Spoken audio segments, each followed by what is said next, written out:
to show you something. Every YouTube video, one song. Whether you're a professional musician or someone who likes listening to music, you might be wondering what's going on in a song that you're listening to. You probably heard of the song Cheap Thrills by Sia, and you're wondering how did they make that song? Let's find out. As everyone knows, song is made of different layers of instrumentations that are being recorded and played together at the same time.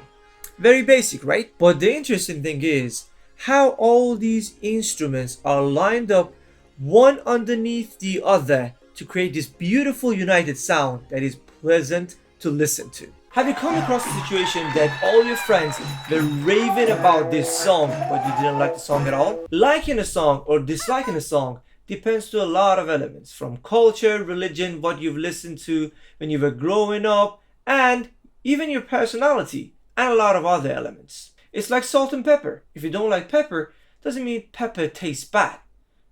Or is it? Everyone's gonna like this one though.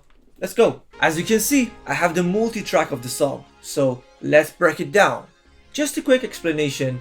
I have color-coded my session so it's easier to navigate. Drums in orange, bass in red, instrumentation in blue, and greens are the vocal. And these MIDI tracks are my crappy recreation of the original tracks to show you what's going on and what's being played. We'll have a look at each layers of each group one by one and then add all the groups together to see how it comes together. And at the end of the session, I'll tell you some secrets that are being used in any production. Don't tell anyone. Let's start From the top, make it drop. That's some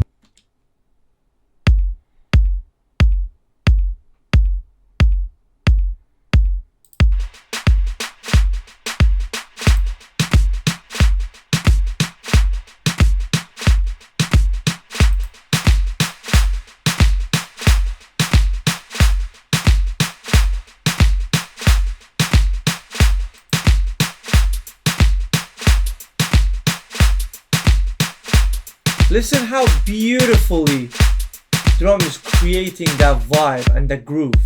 Now next group.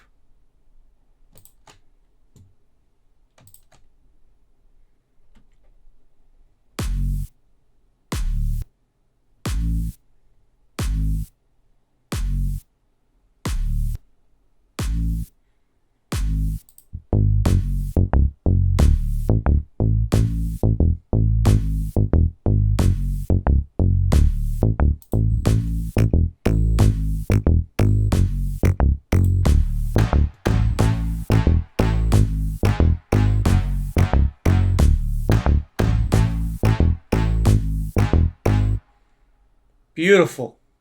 Now instruments.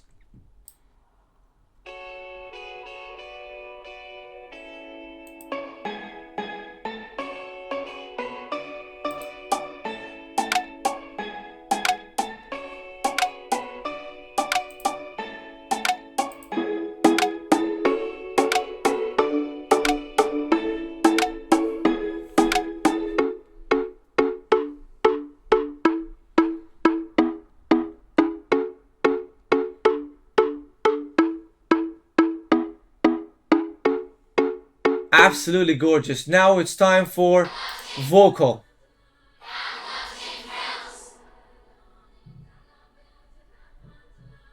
I don't need no money as long as I can feel the beat. I don't need no money as long as I keep dancing.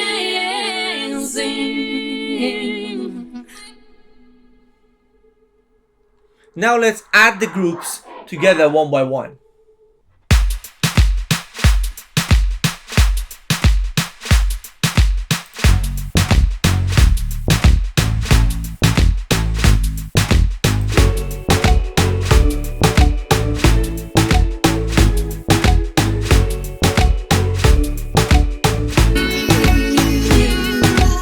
I don't need no money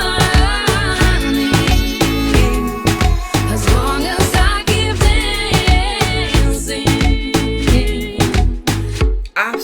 beautiful. Let's go over some of the details.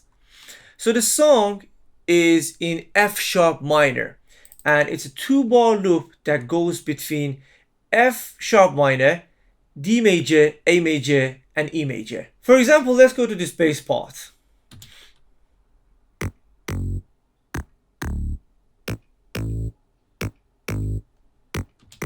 See, so it's a 2-bar loop music idea. I've done a recreation of it to show you how does it sound like and how does it look like what notes are being played.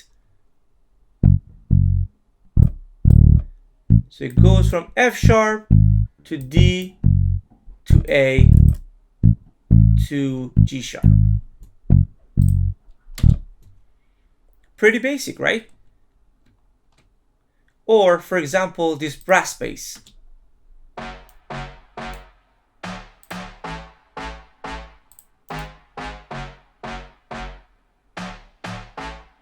The same thing applies here as well. A 2-bar bass idea.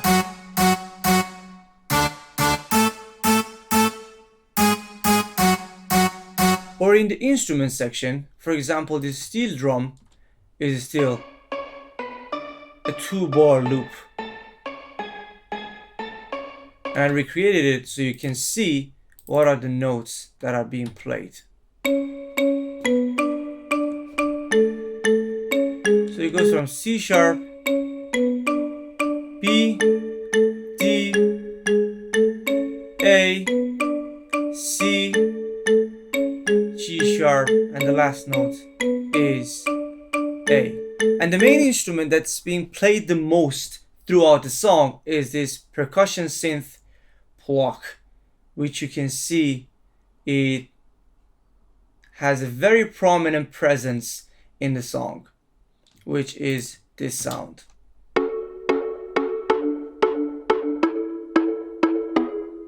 Which is again a 2-bar loop idea, which I recreated it, that you can listen to it here.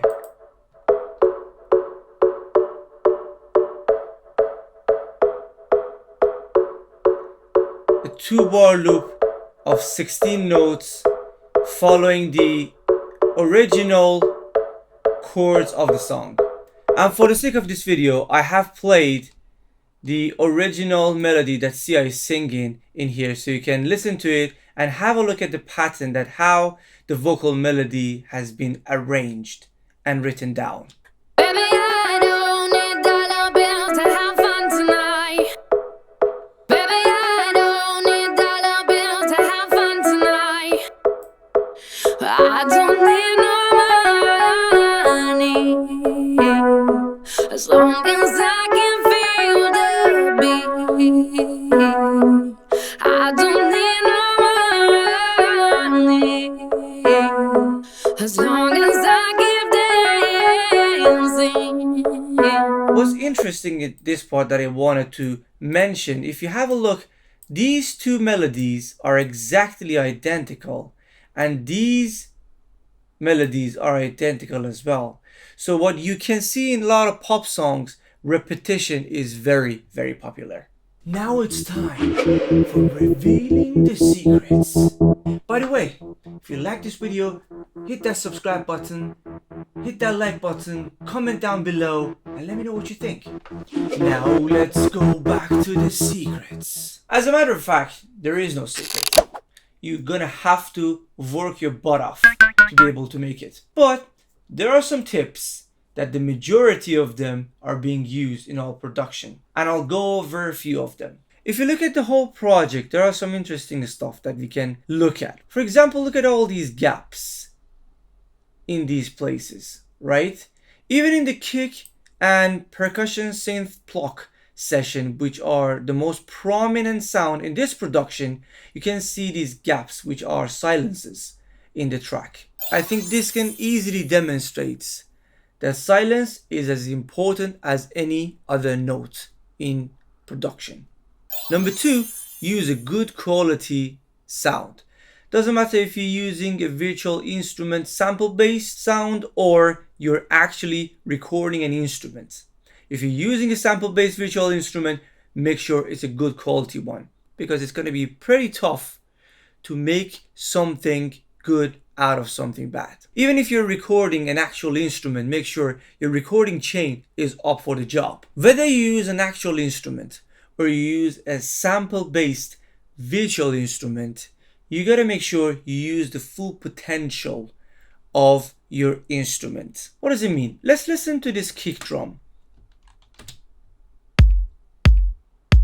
If you listen to it carefully, you can recognize that the pitch of it slightly differs from each other, which that gives it that human element. Why? Think about it.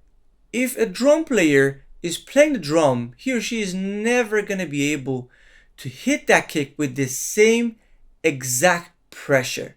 And that variation in frequency is going to give it that human element.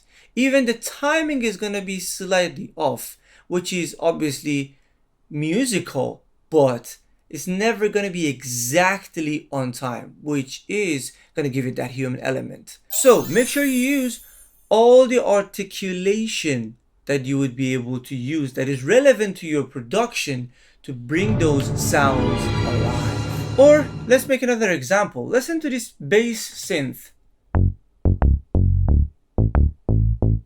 Can you hear the slides on the end of some notes? That's going to make it very interesting. So let me just remind you some of the articulation that you would be able to use in your production. So velocity changes, tone variation, slides and glides, pitch bend, vibrato, tremolo, staccato, crescendo, decrescendo, legato, and all these articulations would help you to have a more realistic and better production. But obviously, it's going to be relevant to your track. And at the end, listen to the vibe of the song. How does it make you feel? Because that's the most important thing at the end of the day. No matter how many hours you spend on the track, no matter how many people are involved, if it's not something that you can vibe with, there is a high chance that it's not going to resonate with people. By the way, if you like this video, hit that subscribe button, comment below, and let me know what you think.